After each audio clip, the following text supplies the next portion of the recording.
শুক্রবার রাতে আর কি আহ, আমি হচ্ছে আমার ফ্রেন্ডের বাসায় থেকে যাই। তো ওই দিন মানে শনিবার দিবাগত রাতে তো 2টা থেকে 3টার মধ্যে হচ্ছে পুলিশ এবং ডিবি পুলিশের পরিচয়ে এক গ্রুপ একদল মানুষ ওই বিল্ডিং এ তালা ভেঙে প্রবেশ করে। আমাকে আমার যে বন্ধু ছিল ঘুম থেকে উঠিয়ে দেয়। আমি ছাদে গিয়ে অবস্থান নিই। তো তারা কয়েকজন ছাদে আসে, তো এসে আমার নাম পরিচয় জিজ্ঞেস করে, পরে আমাকে কয়েকজন মিলে জোর করে নিচে নামিয়ে নিয়ে যায় আর কি। পুলিশের লোক? সিভিল ড্রেসে ছিল তারা। তো আমি নিচে 3-4টা গাড়ি দেখতে পেয়েছিলাম আর কি, একটা পুলিশের গাড়ি, পুলিশ বা বিজেপির গাড়ি সেটা, আর হচ্ছে মাইক্রো নর্মাল কার। তো আমাকে এর মধ্যে একটা গাড়িতে উঠানো হয় এবং উঠে হচ্ছে আমার চোখ 3-4 স্তরের কাপড় দিয়ে চোখ বেঁধে ফেলা হয়, মাথায় এক কাপড়।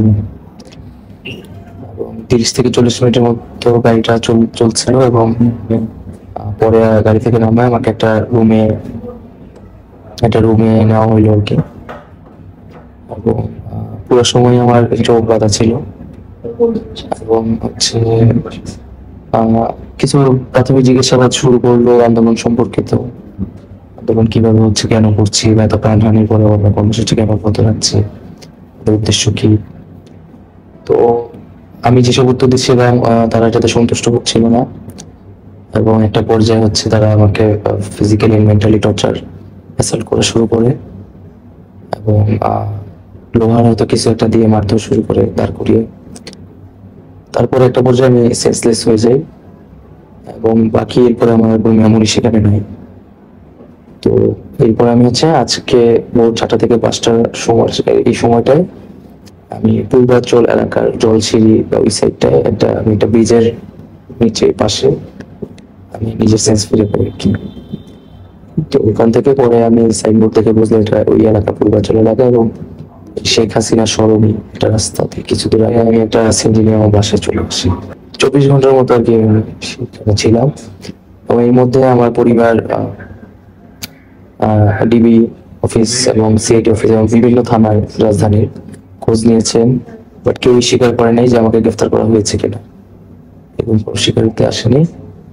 তো হয়তো আমাকে গুম করার একটা চেষ্টা করা হয়েছিল আমি যাতে আন্দোলনের নেতৃত্ব বা নির্দেশনা দিতে না পারি, বা এই সময়টায় আমাকে পুরো সিনিয়রিও থেকে বাইরে রাখার জন্য এটা পরিকল্পিতভাবে করা হয়েছিল।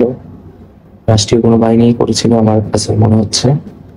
এবং আপনি বাসায় ফিরেছেন কিভাবে? সিএনজিতে করে? সিএনজিতে করে। এরপরে এরপর আমার পরিবার সদস্যরা আমাকে হাসপাতালে নিয়ে আসছে। এখন ফিজিক্যাল কন্ডিশন কেমন মনে হচ্ছে আপনার?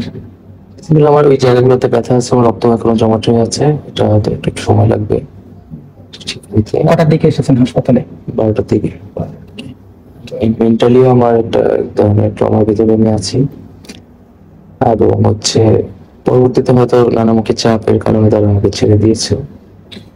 তো এখন এর মধ্যে তো আপনার সাথে এটা হলো, এর মধ্যে তো আজকে রায়ও দিয়ে দিয়েছে। হ্যাঁ, আমি টেলিভিশনে দেখেছি 7% কোটা এবং 93% মেধা।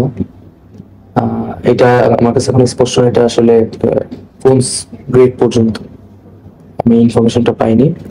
আদালতে বিচারাধীন ছিল প্রথম ও দ্বিতীয় শ্রেণী পর্যন্ত।